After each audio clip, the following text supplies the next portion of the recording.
안녕하세요. 잡시광입니다. 오늘 영상은 출판사 페이지2북스에서 나온 시대의 1등주를 찾아라 라는 책을 소개해드리는 내용을 담고 있습니다. 이어 출판사 페이지2북스의 허락을 받아 시대의 1등주를 찾아라 책의 일부를 읽어드리는 내용도 이 영상에 포함되어 있습니다. 중국 부동산 업체 헝다그룹발 경제 위기에 대한 우려가 커지고 있는 가운데 최근에는 중국의 주요 부동산 업체 중 절반이 파산 위험에 처해 있다는 분석이 나와 충격을 주고 있습니다. 영국 파이낸셜 타임즈에 따르면 중국의 30대 부동산 업체 중 14개 업체가 정부가 정한 3개의 기준을 충족시키지 못하고 있었고 3개의 기준 중에 특히 자산 대비 부채 비율을 못 지킨 업체가 가장 많았다고 보도했습니다. 심지어 중국 최대 부동산 개발업체인 컨트리가든 홀딩스는 지난 6월 기준 자산 대비 부채 비율이 78.5%로 정부의 기준인 70%를 이미 넘어선 상태였습니다. 이 세 가지 기준 모두를 지키지 못한 기업도 있었습니다. 바로 광저우 RNF입니다. 시장에서는 헝다그룹에 이어 다음 차례가 광저우 RNF라는 루머까지 나오고 있을 정도입니다. 중국 부동산 업체의 채권 가격 역시 급락했습니다. 월스트리트 저널에 따르면 지난 10월 6일 중국 부동산 기업들이 발행한 달러화 표시 채권에 대해 거의 투매 현상이 발생했습니다. 특히 중국 회사 하이힐드 채권의 수익률 동향을 보여주는 아이스 뱅크 오브 아메리카 지수는 최근 10년 내 최고치인 17.6%까지 급등했습니다. 이 지수에 중국 부동산 개발회사들의 채권이 상당수 포함되어 있었기 때문입니다. 채권 수익률과 채권 가격은 반비례 관계로 중국 회사 하이힐드 채권의 수익률이 올랐다는 것은 그만큼 중국 부동산 개발회사들의 채권 가치가 폭락했다는 의미입니다. 그런데 중국 부동산 회사들의 채권 가치가 급락한 데에는 바로 전날 중국 고급 부동산 전문 개발사인 화양랜의 디폴트가 중요한 원인이었습니다. 앞서 화양랜은 공시를 통해 4일 만에 만기가 도래한 2억 600만 달러, 약 2,428억 원 규모의 채권을 상환하지 못했습니다. 화양랜은 그동안 유동성 문제가 없다고 밝혀왔고 채권 상황에 필요한 현금이 있는 것처럼 말해왔기 때문에 이번 미상환은 투자자들이 예상하지 못한 일이었습니다. 국내 주요 언론에서 주로 헝다 사태 관련 소식을 많이 전하기 때문에 중국 경제가 헝다 때문에 위험해질 수 있다라는 이야기는 많이 들으셨을 텐데요. 하지만 실상을 조금 들여다보면 헝다는 빙산의 일각일 뿐 파산에 내몰린 제2, 제3의 헝다가 이미 줄을 서 있는 상황입니다. 부실한 건축물에서 어느 한 기둥이 무너지면 그 영향이 전체의 균열을 야기하듯이 최근 발생한 채권 가격 급락은 앞으로 중국 부동산 회사들의 디폴트가 계속 이어질 것이라는 투자자들의 예상을 함축하고 있다고 해도 과언이 아닙니다. 지금 중국은 전력난도 발등에 불입니다. 중국 내 석탄 생산이 줄면서 심각한 전력난이 한 달째 이어지고 있기 때문입니다. 그런데 여기에 최악의 자연재해까지 더해졌습니다.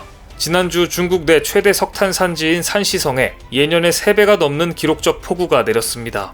이 비로 주택 1만 7천여 채가 무너졌고 12만 명이 이 집을 떠나 대피했다고 합니다. 산시성에 내린 폭우로 이 지역 석탄 광산 60개가 가동을 중단했고 이미 캐놓은 석탄도 곳곳에 도로와 철길이 끊어져 제때 수송을 하지 못하고 있는 상황입니다. 결국 다급해진 중국은 급기야 북한에까지 구걸을 하기 시작했습니다. 중국이 최근 북한산 석탄까지 적극적으로 사오고 있는 것인데요. UN 제재로 북한산 석탄에 대한 수출입은 전면 금지돼 있습니다. 하지만 최근 자유아시아 방송과 대만 자유시보 등의 매체들은 북한의 각종 외화벌이 회사를 직영하는 노동당 산하 무역회사 선박이 서해 공해상에서 중국 선박의 석탄을 환적하는 방식으로 석탄을 밀수출하고 있다고 보도했습니다. 하다하다 북한에까지 손을 벌릴 정도로 중국의 석탄 부족은 심각하다는 것이죠. 북한은 이미 미국 인공위성 등의 감시망을 피하는 데는 달인이 되어 있습니다. 날이 어두워진 후 석탄을 실은 배를 출항시키고 불을 켜지 않고 운항해 중국에 석탄을 수출하고 있습니다. 워낙 이런 방식으로 광물과 수산물 등을 중국에 수출해왔기 때문에 북한 배들은 조명이 없이 운행해도 무리가 없을 정도라고 합니다. 그런데 최근 글로벌 경제에 심상치 않은 기류는 미국에서도 감지됩니다. 중국의 시진핑 주석이 부동산 업체들의 디폴트 위기와 전력난으로 골머리를 앓고 있다면 바이든 대통령은 미국의 국가부채가 법이 정한 한도를 넘어서면서 채무 불이행을 면할 방법을 찾느라 골머리를 앓고 있습니다. 그러자 2011년에 이어 최근 또다시 액면가 1조 달러짜리 동전 이야기가 미국에서 회자되기 시작합니다. 이 이야기는 조 바이든 대통령이 액면가 1조 달러짜리 기념주화를 발행한 다음 중앙은행인 연방준비제도에 예치하면 1조 달러를 끌어다 쓸 수 있다는 아이디어입니다. 이론상으로는 미국 대통령은 기념주화를 자유롭게 발행할 권한이 있습니다. 이를 이용해 미국에 디폴트 위기가 온다면 바이든이 미국 대통령의 권한으로 1조 달러 또는 10조 달러, 100조 달러 기념주화를 발행해서 급한 불을 끈다는 전략인데요. 하지만 실제로 이런 일을 실행한다면 국가 부도 사태는 막을 수 있겠지만 달러화에 대한 신뢰는 하락하게 되고 부작용은 훨씬 더 커질 게 뻔합니다. 빈대 잡으려다 초가 삼간을 태울 수 있다는 이야기입니다. 그야말로 최후의 수단인 것이죠. 그런데도 액면가 1조 달러짜리 동전 발행 이야기가 또다시 나올 정도로 지금 미국의 국가 부채는 한도를 넘어섰고 바이든 미 대통령은 채무 불이행 사태를 면할 방법을 찾느라 골머리를 앓고 있습니다. 이렇게 달러를 발행하는 미국의 국가 채무가 한도를 넘어서는 상황에 처하자 최근 세계적으로 탈중앙화 금융서비스 플랫폼들이 등장했는데 쉽게 말해 제도권 은행을 벗어나 운영되는 가상화폐를 말합니다. 그런데 이것도 역시 대안은 못 되나 봅니다. 얼마 전 한 인기 탈중앙화 그룹 서비스 플랫폼에서 버그가 발생해 이용자들에게 1천억 원이 넘는 가상화폐가 잘못 송금되는 사고가 발생한 것입니다. 문제의 플랫폼은 콤파운드였습니다. 최근 이 회사에서 컴퓨터상 버그가 발생해 이용자들에게 약 1,062억 원 상당의 가상화폐를 잘못 송금하는 사고가 발생했는데 일부 이용자들에게 너무 많은 콤프가 보내졌다고 합니다. 콤프는 이곳에서 거래되는 가상 토큰을 말합니다. 문제는 이 거래 자체가 탈중앙화 거래이기 때문에 사고가 발생했을 때 그 누구도 토큰이 잘못 전송되는 것을 사전에 중단시킬 수 없었다고 합니다. 블룸버그 통신은 이번 오류는 전통적인 금융 시스템을 전복시키기를 기대해온 가상화폐 플랫폼들에게는 참으로 망신스러운 일이라고 꼬집었는데요. 그동안 디파이 플랫폼 지지자들은 오류를 저지를 수 있는 인간이 아니라 컴퓨터 코드가 모든 시스템을 통제한다는 점을 강조하면서 코드가 법이다 라는 문구를 주문처럼 써왔습니다. 하지만 어이없게도 컴퓨터가 오류를 낸 것입니다. 이처럼 세계 경제를 좌지우지하는 미국과 중국 모두가 혼란스러운 상황에 처하면서 이 여파가 글로벌 경제 위기를 몰고 올지 모른다는 불안감이 금융시장을 옥죄고 있는데요. 코로나로 인해 유동성이 늘어나면서 자산 가치는 폭등하고 현금의 가치는 하락하는 과정을 거치면서 뒤늦게 주식시장에 뛰어든 분들이 제 주변에도 많이 계십니다. 이런 분들에게 지금 같은 상황은 더욱 불안하게 느껴질 텐데요. 금융, 경제 1위 팟캐스트 유튜브 3프로TV에 여러 차례 게스트로 출연했던 이한영 애널리스트는 지금이야말로 옥석을 고르는 투자가 절실하다고 이야기하고 있습니다. 이한영 애널리스트는 2년 연속 수익률 1위, 올해의 펀드 매니저, 업계 최초 펀드상, 매니저상 동시석권 등 화려한 타이틀을 가지고 있습니다. 그런데 그가 이야기하는 투자 전략은 생각보다 단순했습니다. 산업의 사이클을 긴 호흡으로 관찰하고 돈이 몰리는 산업의 1등 주식에 투자한다. 마치 수능 전국 1등 학생이 교과서 위주로 공부했다라는 이야기로 들리는데요. 하지만 공부의 왕도가 없듯 투자도 결국 꾸준한 산업 분석으로 실력을 키워야 한다는 것은 분명 틀린 말이 아닙니다. 그럼 지금부터 시대의 1등주를 찾아라 책의 일부를 읽어드리겠습니다. 주식 투자의 목적은 짝사랑이 아니라 수익률이다. 결국 우리는 투자를 시작하는 순간부터 투자의 본질에 대한 질문을 끊임없이 머릿속으로 되풀이할 수밖에 없다. 참 이상하게도 처음에는 쉽게 생각해서 남들 따라 멋모르고 시작했던 주식 투자라는 것이 투자를 하면 할수록 어렵고 위험한 것이라는 걸 느끼게 된다. 필자는 주식 투자를 짝사랑에 비유하기도 한다. 투자자인 우리가 좋아서 열심히 매수하는 그 주식은 사실 우리가 매수 버튼을 누르고 있는 것도 모른다.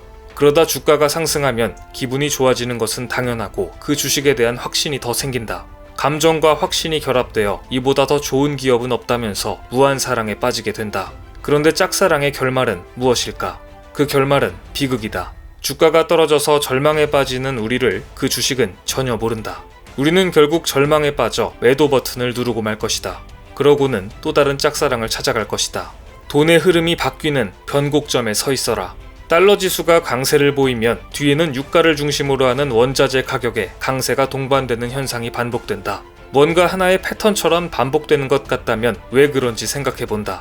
달러 지수가 강세를 보일 때는 다음과 같은 두 가지 환경이다. 첫 번째는 전 세계적인 위기가 와서 달러가 안전자산으로서의 역할을 할 때고, 두 번째는 경제와 정치적 요인들이 미국을 중심으로 전개되며 미국의 펀더멘털이 강세를 보일 때다. 달러가 수익을 가져다준 해는 2001년 IT 버블 직후, 2008년 리먼 브라더스 사태, 2011년 유럽 재정 위기와 2015년 미국 금리 인상, 2018년 G2 무역 분쟁이라는 미국 중심의 정책 전개 국면이었다. 달러 자산이 강세이므로 자금은 당연히 미국 시장으로 유입된다. 과거 10년간 금융권의 PB센터 고객은 한국 주식이 아닌 미국 주식과 미국 자산을 담는 상품을 중심으로 판매했다. 필자가 설명회를 통해서 2018년 하반기부터 이제는 한국 시장이 너무 싸 보이니까 매수를 시작하는 게 유리할 것 같다 라는 논리를 펼쳐도 돌아오는 답은 요즘 누가 한국 주식 사냐 라는 말뿐이었다. 2019년 당시 주식 전문가의 말을 빌려보자면 비달러 자산으로 자금의 흐름이 바뀌는 변곡점에 있었다. 미국이 아닌 타 국가, 특히 중국이나 한국과 같은 신흥국의 반등에 가능성을 열어두고 시장 대응 전략을 수립하자는 결론이었다. 그리고 예상치도 못했던 코로나19의 출현이 이를 가속화시켰다. 잘 들으셨나요? 저자는 이 책을 통해 이런 이야기를 했습니다. 미국의 펀드 매니저 피터 린치는 투자금의 10배에 달하는 수익률을 얻는 주식을 텐베거라고 불렀다. 텐베거는 언제나 시대를 주도하는 시대의 1등주에서 탄생했다. 시대를 이끌어가는 산업은 항상 존재해왔다. 위기 속에서도 흔들리지 않는 산업이 있고 그것을 알아볼 수 있는 실력이 결국 투자의 성패를 좌우하는 것은 어쩌면 너무 당연한 이야기로 들립니다. 하지만 역으로 생각해봤을 때 실력 없이 오로지 타인으로부터 듣는 정보만 가지고 휩쓸리는 투자를 하는 것은 매우 위험하다는 것도 당연한 사실입니다. 확신 없이 휘둘리는 시장에 내 돈을 맡길 바에는 아예 시작하지 않는 게 나을 수 있겠죠. 알면 알수록 어려운 주식 투자, 1등 펀드 매니저의 교과서적인 투자 방법을 통해 제대로 해보고 싶으신 분들께 출판사 페이지2 북스에서 나온 시대의 1등주를 찾아라를 추천드립니다.